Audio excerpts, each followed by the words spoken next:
মায়ের আর খাওয়ার শহর ছিল। ঈদের আর মাত্র দুদিন বাকি। 3 মেয়ের জন্য নতুন জামা কিনে যত্ন করে তুলে রেখেছিলেন মা। স্বপ্ন ছিল ঈদের সকালে মেয়েদের মুখে হাসি দেখবেন, কিন্তু এক রাতের আগুন সব বদলে দিয়েছে। রাজধানীর কালশিতে ভয়াবহ আগুনে মুহূর্তেই পুড়ে গেছে শত শত ঘর। কারো টিনের ঘর, কারো আসবাব, কারো সারা জীবনের সঞ্চয়, কিছুই রক্ষা পায়নি। স্বামী সন্তানহীন মধ্যবয়সী এই নারী শুটকি মাছ বিক্রি করে কোনো মতে সংসার চালাতেন। আবার ঈদ সামনে রেখে ধার দেনা করে মেয়েদের নতুন জামা কিনেছিলেন এই দম্পতি। কিন্তু আগুনে পুড়ে গেছে সেই জামাসহ ঘরের সবকিছু। আমার একটা স্বামী নাই। আর আমি কি করবো, কই যাবো বুদ্ধি নাই। ঈদের উপলক্ষে মার্কেট করছিলাম না, সবগুলা গেছে। 2 দিন পরে ঈদ, এখন তো রাস্তা ছাড়া আর কিচ্ছু জায়গা নাই।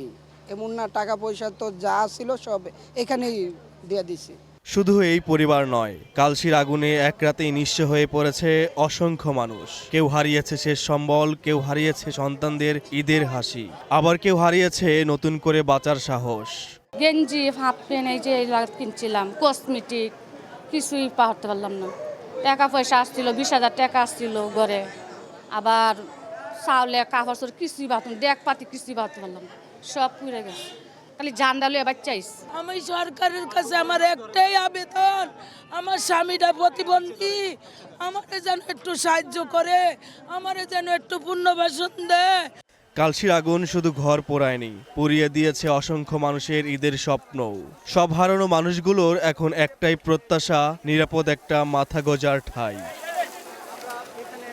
নাজমুল হক, স্টার নিউজ, ঢাকা।